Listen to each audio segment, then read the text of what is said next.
I was gonna make a quick video here, but making a little bit of power, and it's not very windy. It's max 30 km/h winds, 25 to 30 it is today. Here's the turbine itself. It's got a shitty cell signal here. It works even worse on the Wi-Fi. But the way it is right now, there's a good wind because it's facing the northwest. But when it turns towards the west, like this direction, you'll see the power goes down because the trees are blocking it.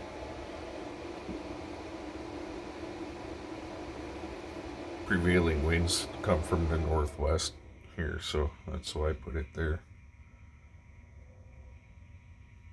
Best place on my yard site.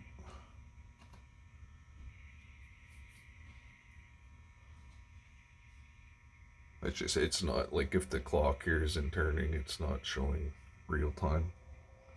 You see, it'll skip and show the turbine working again.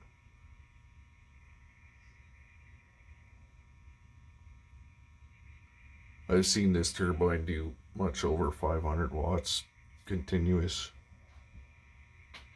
I've seen it make 5 kilowatts in around 7 hours, was the best I've seen it do. That was a pretty windy day though.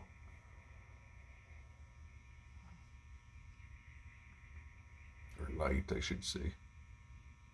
That was hooked directly to the 24-volt battery. This is the Classic. Today's the first day I've had any good wind with the Classic. That's worth testing with.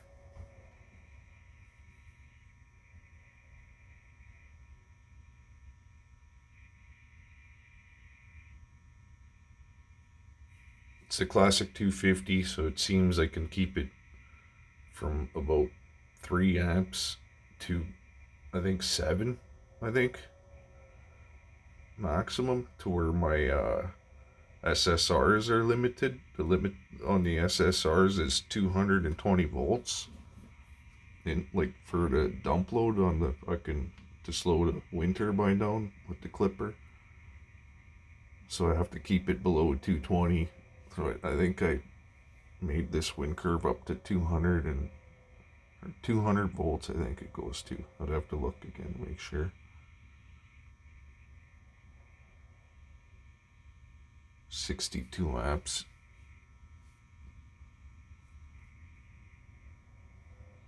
It's a 4-foot wind turbine diameter. The blades are only 16 inches long.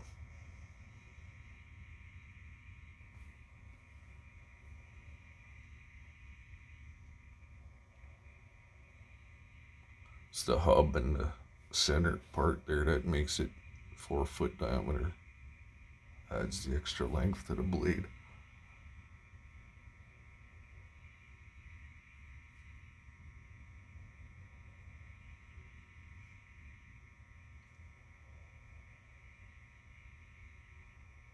I had it set a little higher for voltages earlier, and I've just been slowly pulling the amps, like making it produce more amps to the battery, and it performs the same. So I could probably even bring it down a bit, bring the amps up and bring the volts down a bit.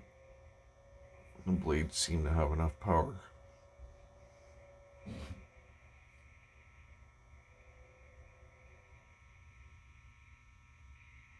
It's producing more than it was on the battery itself though, in Delta.